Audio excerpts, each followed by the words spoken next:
जय श्री कृष्णा प्रिय दर्शकों, भाई और बहनों, अस्ट्रो चर्चा में आपका स्वागत है। मेरा आपको सादर नमस्कार। इस वीडियो में हम चर्चा करेंगे जो कुंभ लग्न के व्यक्ति हैं अर्थात एक्वेरियस एसेंडेंट का महीना कैसा गुजरेगा, एक संक्षिप्त पर चर्चा करेंगे।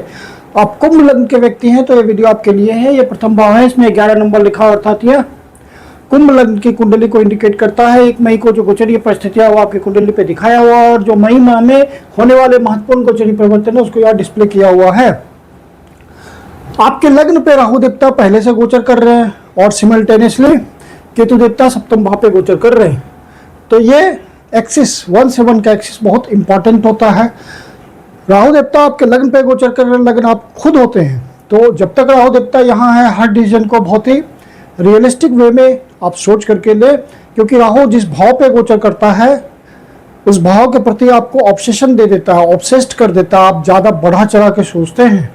तो लग्न पे राहु देवता गोचर कर रहे हैं मतलब आपके इच्छाओं को बहुत ज़्यादा बढ़ा चढ़ा दे रहे हैं और वास्तविकता से दूर कर रहे हैं, फैंटेसी की दुनिया में आपको ले जा रहे हैं। तो वहाँ आप सावधान रहें।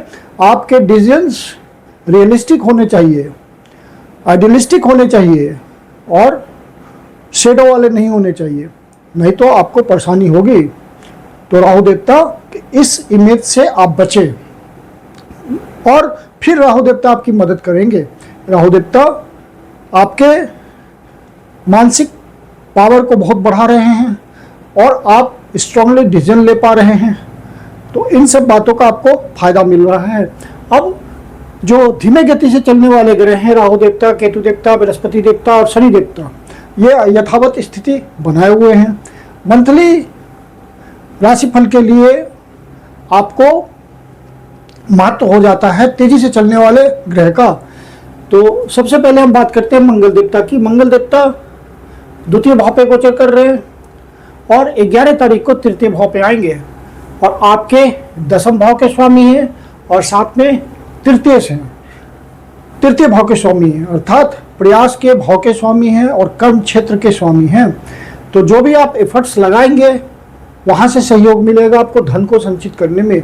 सेकंड भाव पे गोचर कर रहे हैं। यह भाव बैंक बैलेंस का होता है, एसेट्स का होता है। तो आप अपने प्रयासों से एसेट्स बनाने की कोशिश करेंगे। आप यदि अपने माता पिता के साथ या कुटुंबजनों के साथ या परिवारजनों के साथ कोई व्यवसाय करते हैं तो वहाँ पे आपको कुछ ऐसे प्रयास होंगे जहाँ से आपको सफलता मिलेगी और धन की प्राप्ति हो सकती है। और कर्म का इन्वॉल्वमेंट हो रहा है, इसका मतलब कर्म के थ्रू, प्रयास के थ्रू आप धन प्राप्त करने में सफल होंगे। मंगल देवता जब तृतीय भाव पे आ जाएंगे तो ये भी अच्छा है, स्वराशि में गोचर करेंगे, रिजल्ट अच्छा आएगा इनका। और सारी एनर्जी यहाँ पे आपकी कंसंट्रेट होगी। जो फिजिकल एनर्जी, मंगल देवता फिजिकल एनर्जी के सिग्निफिकेटर होते हैं। तो जो भी आप प्रयास कर रहे हैं या इस भाव से आपका प्रोफेशन जुड़ा हुआ है, जैसे सेल्स एंड मार्केटिंग से जुड़े हुए आपकी यात्रा में, आपके प्रोफेशन में छोटी यात्रा बड़ी यात्रा इन्वॉल्व होती है और आप अपने काम के सिलसिले में यात्रा करते हैं, टूर एंड ट्रैवल से जुड़ा हुआ आपका प्रोफेशन है या किसी हॉबी से जुड़ा हुआ प्रोफेशन है, तो वहाँ पे आपको एनर्जी सहजता से लगेगी और उसका रिटर्न मिलेगा आपको। मंगल देवता आपको अपने प्रयासों में सफल करेंगे। मंगल देवता का तीसरे भाव पे गोचर करना अच्छा होता है। अपने कोबॉर्न से, भाई बहनों से संबंध मधुर रखने की कोशिश करेंगे। इस समय किसी एग्रेशन के कारण, आप आवेश के कारण अपने छोटे भाई बहनों से संबंध को नहीं बिगाड़ेंगे, इस बात का ध्यान रखें। पड़ोसियों से भी संबंध नहीं बिगाड़ेंगे। लिविंग सोसाइटी से भी किसी तरह का आपका मनमुटाव नहीं होना चाहिए। और मंगल देवता यहाँ गोचर करते हुए आपके प्रयास को आपके कर्म में लगाएंगे, जिससे आपको अच्छे खासे रिटर्न की प्राप्ति होगी, अच्छे धन की प्राप्ति होगी। और फिर बुध देवता मंथ के शुरू में मतलब 1 तारीख को यहाँ गोचर कर रहे हैं और 15 तारीख को यहाँ से निकल करके शुभ भाव में आएंगे, चतुर्थ भाव पे गोचर करेंगे और फिर 29 तारीख को पंचम भाव पे आएंगे। मतलब इनका 3 भावों से होकर गुजरना होगा, तृतीय भाव, चतुर्थ भाव और पंचम भाव। तृतीय भाव प्रयासों का है, तो जो भी आप प्रयास करेंगे वहाँ पे बुध देवता आपको व्यापारिक चतुराई देंगे, समय और अवसर को पहचानने की ताकत देंगे और यहाँ पे बहुत ही आप स्किल के साथ, अपने अनुभव के साथ सही फैसला ले पाएंगे। और बुध देवता आपके अष्टम भाव के स्वामी हैं और पंचम भाव के स्वामी है पंचमेश है, तो पंचमेश का तृतीय भाव पे गोचर करना आपके प्रयासों में आपको सफलता देगा। अष्टमेश है तो थोड़ा प्रयास बढ़ाना पड़ेगा और अचानक से आपको सफलता मिल सकती है। अष्टम भाव ट्रांसफॉर्मेशन का होता है, यदि पॉजिटिव गया तो आपको अचानक से बड़ी सफलता दे देगा। यदि आपके ओरिजिनल नेटल चार्ट में कोई ऐसी प्रॉमिस होगी, बुध देवता की महादशा अंतर्दशा चल रही होगी और वो प्रॉमिस पॉजिटिव होगी तो आपको रिजल्ट मिलेगा। फिर बुध देवता 15 तारीख को आएंगे सुख भाव पे, तो आपको सुख में वृद्धि करेंगे। घर में आपके सुख साधन के अप्लायंसेस बढ़ेंगे और आपको सुख की अनुभूति होगी। पारिवारिक वातावरण में, न्यूक्लियर फैमिली में बच्चों के साथ, पत्नी के साथ अच्छा समय बिताने का मन करेगा।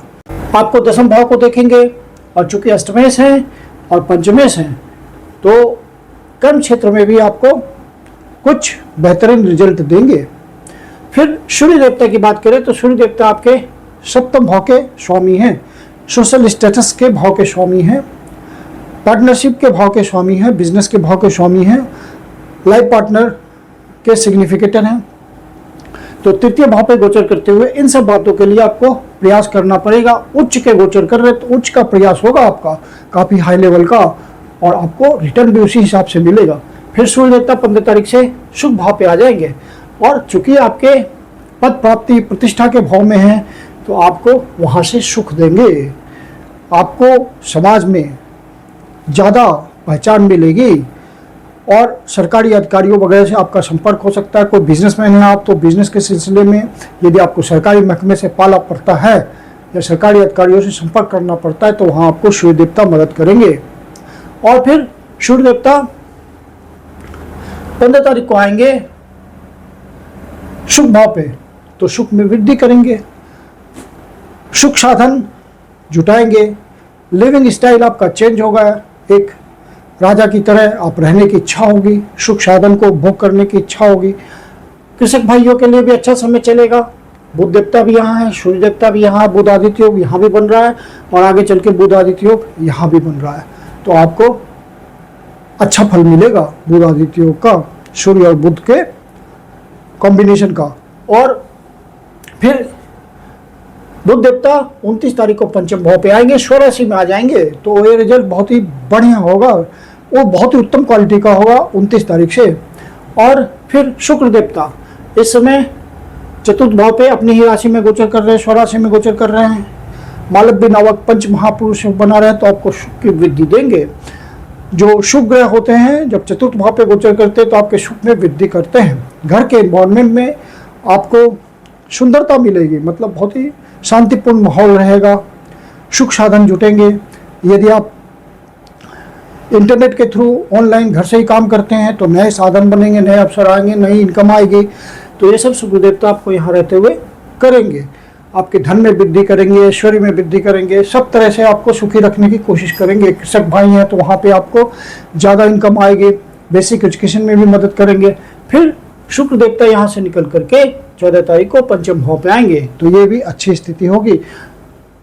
पंचम भाव कला का होता है और कला का सिग्निफिकेटर शुक्र देवता होते, तो आप कला के माध्यम से आपको सुख की प्राप्ति होगी। यदि आप इस प्रोफेशन से जुड़े हुए, डांसिंग से जुड़े हुए, पेंटिंग से जुड़े हुए हैं, म्यूजिक से जुड़े हुए हैं, आर्टिजनशिप से जुड़े हुए हैं, या थिएटर से जुड़े हुए हैं, मॉडलिंग से जुड़े हुए हैं, या किसी तरह के फैशन टेक्नोलॉजी से जुड़े हुए हैं, फैशन इंडस्ट्री से जुड़े हुए हैं, या फिल्म इंडस्ट्री से जुड़े हुए हैं, टीवी इंडस्ट्री से जुड़े हुए हैं, या फन या इंटरटेनमेंट के किसी भी साधन से जुड़े हुए हैं, तो आपको यहाँ पे अच्छा रिजल्ट देखने को मिलेगा और शुक्र देवता आपको सहयोग करेंगे।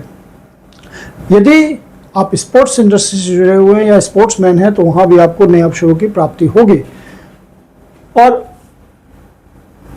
आपको शुक्र देवता सहयोग करेंगे आगे बढ़ाने में। तो कुल मिलाकर के इस महीने का गोचर बहुत अच्छा जाएगा। और साथ में चंद्र देवता का, चूंकि मासिक फल में हम इंक्लूड नहीं करते, इनका हर 2.25 दिन में राशि परिवर्तन होता है, लेकिन चंद्र देवता यदि आपके ओरिजिनल नेटल चार्ट में अच्छी स्थिति में होंगे, सद्बल लिए होंगे, 6, 8, 12 भाव से उन्होंने संबंध नहीं बनाया हुआ होगा और साथ में पाप पीड़ित ना होंगे, तो आपको अच्छा फल देते चलेंगे।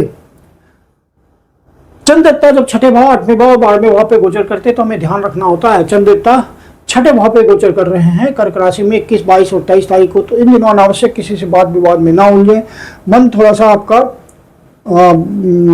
स्थिर नहीं रहेगा, अस्थिर की भावना रहेगी मानसिक, तो वहाँ पे ध्यान रखें। और यदि आप सीनियर सिटीजन हैं तो स्वास्थ्य का ध्यान रखें, मेडिकेशन, योगा, एक्सरसाइज, इन सब बातों के थ्रू अपने आप को फिट रखें। और कोर्ट कचहरी के मामले में ना फंसें इन दिनों, और अनावश्यक वाद विवाद में व्यर्थ का ना उलझें। अब चंद्र देवता जब 8वें भाव पे गोचर करेंगे कन्या राशि में 25, 26 और 27 तारीख को, तो इन दिनों आपका कोई निगेटिव न्यूज मिल सकता है, मन दुखी हो सकता है। तो ऐसा महसूस हो तो शिव जी के मंदिर में जा करके शिवलिंग का दूध से जल से अभिषेक करें, ओम नमः शिवाय का जाप करें, शिव जी आपकी पीड़ा हल लेंगे, या विष्णु सहस्त्रनाम का पाठ करें। और चंद्र देवता जब 12वें भाव पे गोचर करेंगे मकर राशि में 8, 9, 10 तारीख को, तो इन दिनों आपका खर्चा बढ़ा हुआ हो सकता है, बजट अनियंत्रित हो सकता है, कोई विदेश की यात्रा हो सकती है कर्म के सिलसिले में। कुल मिला के इस महीने का गोचर आपके लिए बहुत ही संतोषप्रद है और नए साधन जुटेंगे आपके लिए। मैं कुंदन शर्मा आप लोग का हार्दिक स्वागत करता हूं। यदि आपके जीवन की कोई समस्या ज्योतिष के माध्यम से समाधान चाहते हैं तो पर्सनल कंसल्टेशन ले सकते हैं। मेरी अपनी कंसल्टेशन शुल्क होती है, कंसल्टेशन के लिए आप बुकिंग कर सकते हैं। बुकिंग के लिए व्हाट्सएप नंबर है 9212224958। धन्यवाद।